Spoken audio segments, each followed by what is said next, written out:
Assalamualaikum warahmatullahi wabarakatuh. Selamat pagi anak-anak. Maaf sebelumnya Ibu sedikit terlambat ya. Baiklah, sebelum kita mulai, terlebih dahulu Ibu ingin mengucapkan minal aidin wal faizin, mohon maaf lahir dan batin. Sebelum kita mulai, terlebih dahulu bersama-sama kita mengucapkan basmalah. Bismillahirrahmanirrahim. Baik, Ibu absen dulu ya. Haris, Lintang, Dewi, Novi, Sulastri, Ahmad Nurasa. Maaf, Ibu mau tanya, Eka kemana? Oh, Eka bolos. Oke. Kasih ya. Baik anak-anak, sebelumnya Ibu mau tanya dong, siapa yang tahu nama-nama dari sahabat Rasulullah? Ya, siapa? Biasanya yang disebut dengan Khulafaur Rasyidin kalau di SKI ya. Siapa? Ada yang tahu? Oh iya, apa Haris? Utsman bin Affan? Ya betul. Siapa lagi? Ali bin Abi Thalib? Iya. Jadi di sini yang akan kita bahas sama-sama yaitu tentang kisah keteladanan dari sahabat Umar bin Khattab. Dari sahabat Umar bin Khattab. Bu, siapa sih Bu Umar bin Khattab ini? Nah, Umar bin Khattab ini adalah sahabat dari Rasulullah Shallallahu Alaihi Wasallam yang terpilih menjadi khalifah. Khalifah keberapa Bu? Khalifah kedua. Umar bin Khattab ini adalah khalifah kedua. Nah, ya. Jadi Umar bin Khattab ini adalah suku dari Quraisy Mekah. Quraisy Mekah. Kemudian, Bu, apakah beliau sejak kecil sudah memeluk agama Islam? Tidak. Beliau ini masuk Islam pada usia, ya. Beliau masuk Islam pada usia 27 tahun 608 Masehi. Nah, 608 Masehi. Jadi sebelum beliau memeluk agama Islam, beliau ini adalah orang yang sangat membenci agama Islam. Bahkan beliau ini sempat ingin membunuh Rasulullah. Beliau sangat membenci Rasulullah. Namun setelah beliau masuk Islam atau memeluk agama Islam, beliau adalah orang yang rela berkorban jiwa dan raga, rela mati untuk membela Rasulullah, untuk membela agama Islam. Inilah beliau. Maka di sini yang kita pelajari adalah keteladanan dari Umar bin Khattab tadi, ya. Jadi di saat pemerintahan beliau, di saat pemerintahan Umar bin Khattab ini, pemerintahan dalam Islam ini sangat pesat, disebut dengan Futuhut Islamiyah. Futuhut Islamiyah. Apa Bu artinya? Futuhut Islamiyah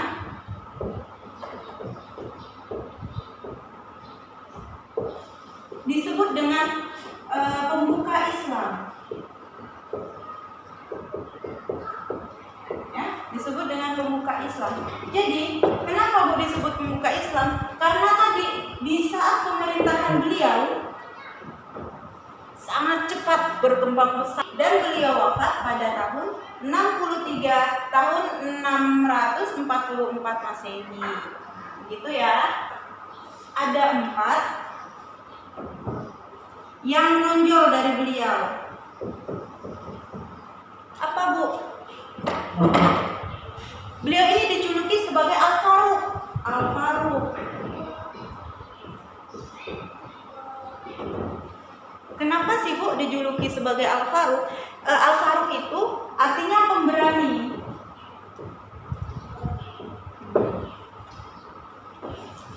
Tahu nggak sih siapa yang memberikan gelar Al-Faruq ini kepada beliau?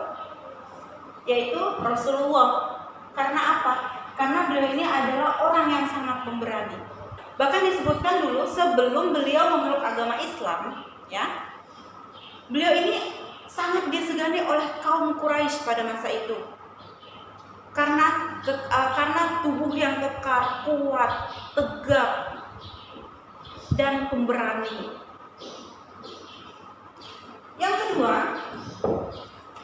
Yang kedua, beliau ini dijuluki sebagai Abu Faiz. Ya. Bu, apa sih Bu julukan, apa arti dari Abu Faiz ini? Abu Faiz itu orang yang memiliki kecerdasan. Nah, selain beliau adalah seorang yang pemberani, beliau sendiri memiliki kecerdasan yang luar biasa. Siapa Bu yang memberi julukan tersebut? Rasulullah. Karena Rasulullah tahu beliau ini memiliki kecerdasan yang sangat luar biasa. Kemudian yang ketiga sendiri yaitu Abu Hafaz. Apa sih Bu arti dari Abu Hafaz sendiri? Abu Hafaz itu yaitu orang yang teguh dengan pendirian. Yang keempat sendiri yaitu beliau ini adalah sebagai figur yang rela berkorban untuk umat Islam tadi. Semuanya yang beliau lakukan itu hanya untuk Islam. Jadi ada sebuah cerita. Di saat beliau sedang berjalan-jalan, beliau mendengar suara anak kecil menangis. Didatangilah rumah tersebut. Kenapa anakmu menangis? Anakku lapar, kata ibu tersebut. Rasulullah melihat ibu tersebut sedang memasak. Kemudian Rasulullah pun kembali dan masih mendengar anak tersebut menangis. Didatangilah oleh Rasulullah. Kenapa kamu anakmu masih menangis? Jadi Rasulullah bingung. Anaknya masih menangis dari tadi. Dan si ibu ini memasak dari tadi nggak matang-matang gitu loh. Apa sebenarnya yang dimasak? Datanglah beliau ke dapur dan membuka tutupnya. Astagfirullahaladzim. Ternyata yang dimasak ibu ini adalah batu. Di situ beliau hatinya langsung tersentuh. Beliau pulang, beliau mengambil satu karung gandum, diangkat, dipanggul, dibawa ke rumah perempuan tersebut. Dan beliau berkata, masaklah untuk anakmu, berikan kepadanya agar dia tidak menangis lagi. Beliau ini orang yang sangat sederhana ya, sangat-sangat sederhana. Saking sederhananya, kalau zaman sekarang kita tidur di kasur spring bed aja masih mengeluh, sakit semua badan, capek katanya kan. Bayangkan beda dengan beliau. Beliau tidur hanya beralaskan pelepah daun kurma. Padahal beliau itu orang yang sangat kaya, tapi kekayaan beliau berikan kepada rakyat yang tidak mampu. Beliau ingin rakyatnya ini makmur. Dan beliau ini salah satu orang yang adil. Tidak pilih kasih. Luar biasa. Umar bin Khattab ini adalah khalifah kedua dari suku Quraisy Makkah. Beliau masuk Islam pada umur 27 tahun 608 Masehi. Pada masa pemerintahan beliau yang sangat pesat dalam keislaman itu disebut dengan Butulul Islamiyah atau pembuka Islam. Kemudian beliau wafat pada umur 63 tahun 644 Masehi. Nah, yang sangat menonjol dari beliau sendiri yaitu beliau ini dijuluki dengan Al-Faruq, yaitu pemberani. Yang kedua, beliau ini disebut dengan Abu Faiz, yaitu kecerdasan. Yang ketiga yaitu Abu Hafaz, yang teguh dengan pendirian. Yang keempat tadi yaitu rela berkorban. Nah, sebelum kita lanjut, mungkin ada pertanyaan, Haris, Lintang, atau yang ada di sini mungkin? Baik, kalau tidak ada pertanyaan. Baik anak-anak, sebelum Ibu lanjut, ada yang tahu nggak sih siapa lagi yang akan kita bahas? Keteladanan siapa coba? Ada yang bisa jawab? Nah, yang mau kita bahas yaitu keteladanan dari istrinya Rasulullah dan anak dari sahabatnya Rasulullah. Siapa? Yaitu Sayyidah Aisyah. Sayyidah Aisyah radhiyallahu. Jadi Sayyidah Aisyah sendiri yaitu anak dari sahabat Rasulullah yang bernama Abu Bakar Asy-Siddiq dan memiliki ibu yang bernama Ummu Ruman binti Uwaimir. Dan Sayyidah Aisyah sendiri istri dari Rasulullah. Nah, Sayyidah ini adalah istri Rasulullah yang paling muda. yang paling muda. Jika tadi Umar bin Khattab memiliki 4 sifat yang menonjol, beliau juga punya. Nah, berapa Bu sifat menonjol yang ada pada diri Sayyidah Aisyah? Yaitu ada 3 sifat yang menonjol. Ya. Apa sih Bu 3 sifat tersebut? Nah, 3 sifat tersebut yaitu beliau ini adalah orang yang suci dan taat beribadah. Beliau tidak pernah meninggalkan ibadah apapun itu, ya. Kemudian yang kedua yaitu apa Bu yang kedua? Nah, yang kedua adalah beliau ini memiliki pemikiran yang sangat cerdas. Tidak beda dari Umar bin Khattab tadi ya, cerdas, sama-sama cerdas. Nah, di sisi lain kecerdasan beliau ini memiliki paras dan sangat cantik. Pernah tidak kalian mendengar sebutan dari Rasulullah yang menjuluki beliau selalu menyebut dengan Al-Humairah? Apa sih Bu Al-Humairah? Al-Humairah itu kemerah-merah, si merah begitu ya. Cantik, saking cantiknya luar biasa. Pipinya merona, ya.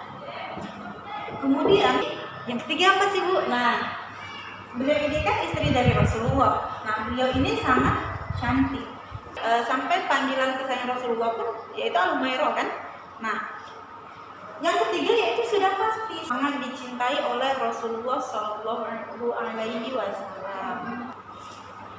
Jadi kita bisa mengambil hikmah dari apa yang telah Ibu sampaikan tadi ya. Cara-cara meneladani dari sifat keduanya Umar dan Aisyah tadi. Kalau untuk zaman sekarang bisa dengan cara kita harus membiasakan diri dalam kejujuran, jangan pernah berbohong. Terus harus selalu amanah, itu penting. Kemudian kita juga harus tanggung jawab. Contohnya, misalkan Haris melakukan kesalahan, disengaja maupun tidak disengaja. Jadi Haris harus meminta maaf dan bertanggung jawab atas apa yang telah dia lakukan. Begitu ya contohnya untuk kehidupan kita sekarang. Kemudian kita harus menjadi pribadi yang lebih baik. Dalam apa?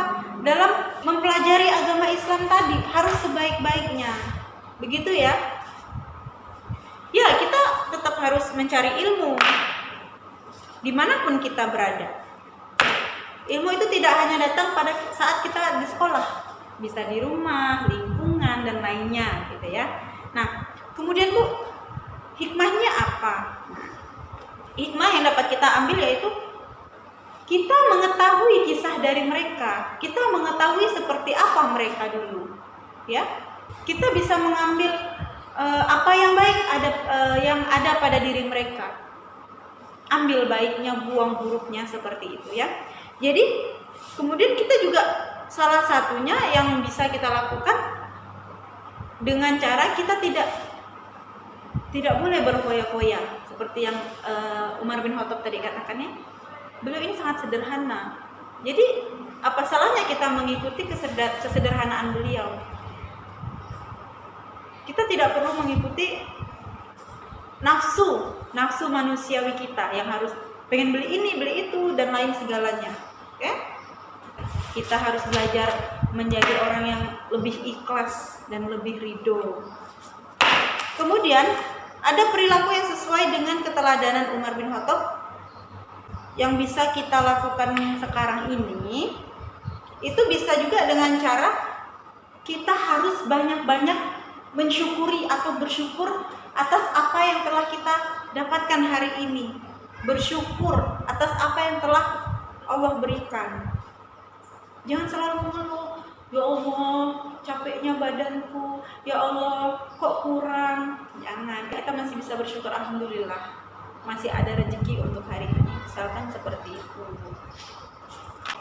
Oh ya, aku tambahkan sedikit untuk Umar bin Khattab sendiri. Beliau ini lahir sebelum masuk Islam ya, dan beliau sendiri tadi masuk Islam pada usia 27 ya, pada tahun 608 Masehi. Berbeda dengan Sayyidah Aisyah sendiri.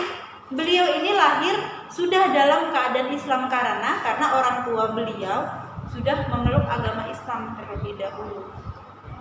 Iya betul, karena beliau sendiri anak dari Abu Bakar As-Siddiq, sahabat Rasulullah. Tidak heran kalau si Sayyidah Aisyah sendiri sangat taat beribadah, taat kepada agama. Karena didikan dari orang tuanya. Orang tua yang lebih dulu memahami agama Islam, orang tua yang lebih dulu mengenal Islam. Di mana-mana orang tua pengen anaknya menjadi lebih baik, menjadi panutan. Bahkan Sayyidah Aisyah ini adalah perempuan satu-satunya pada masa itu yang mampu membuka majelis ilmu, dan beliaulah yang menjadi pengajarnya. Bahkan ada suatu ketika para sahabat atau orang-orang pada zaman dahulu, mereka tidak memahami hadis dan mereka bertemu dengan Sayyidah Aisyah. Untuk apa, Bu? Nah, mereka menemui Sayyidah Aisyah ini untuk bertanya maksud dari hadis tersebut. Luar biasa, bukan? Sangat luar biasa. Beliau adalah orang suci, taat beribadah. Beliau sangat cerdas dan beliau sangat cantik. Itu yang membuat Rasulullah sangat mencintai beliau. Begitu. Ada sebuah cerita dari Sayyidah Aisyah sendiri. Jadi ceritanya begini. Kenapa sih, Bu, Rasulullah sangat mencintai Aisyah? Tentu karena dan kenapa sih, Bu, Rasulullah menikahi Aisyah? Karena sebelumnya Rasulullah sangat mengagumi ayah beliau, yaitu Abu Bakar As-Siddiq. Beliau sangat mencintai Abu Bakar As-Siddiq. Namun ada sahabat yang bertanya, siapa yang Rasulullah cintai? Siapa dari kaummu, katanya kan? Rasulullah menjawab Abu Bakar As-Siddiq. Tapi beliau sadar tidak mungkin beliau memiliki. Nah, contoh ini pakai bahasa yang mudah dimengerti aja. Jadi makanya beliau memilih menikahi dari putrinya Abu Bakar As-Siddiq. Begitu. Jadi ya karena Aisyah sendiri pun sangat luar biasa. Luar biasa cantik, keilmuan dan segala macamnya. Karena didikan siapa? Didikan orang yang sangat dikagumi oleh Rasulullah, yaitu Abu Bakar As-Siddiq, ayah beliau. Gimana? Bisa dimengerti ya anak-anak? Oke, bisa. Oh ya, waktu kita udah habis ya. Maaf Ibu kelamaan karena ini nih lebih ke kayak bercerita gitu. Keteladanan si A, keteladanan si B gitu ya. Lebih bercerita. Kalau untuk di SKI lebih lengkap, cuman untuk akidah di sini yang kita bahas itu yaitu keteladanan, bukan tentang kekuasaan ya. Bukan tentang perebutan kekuasaan begitu ya. Mungkin kalau memang tidak ada pertanyaan lagi dan waktunya pun sudah habis ya anak-anak. Jadi Ibu cukupkan sampai di sini ya. Ibu tugaskan mungkin untuk minggu depan. Nah, karena udah Ibu jelaskan ya, mungkin kita minggu depan Ibu kasih soal sama mencatat. Paham ya? Paham. Oke, terima kasih. Baiklah, sebelum kita tutup, bersama-sama kita membaca hamdalah. Alhamdulillahirabbil alamin. Assalamualaikum warahmatullahi wabarakatuh. Terima kasih. Selamat siang.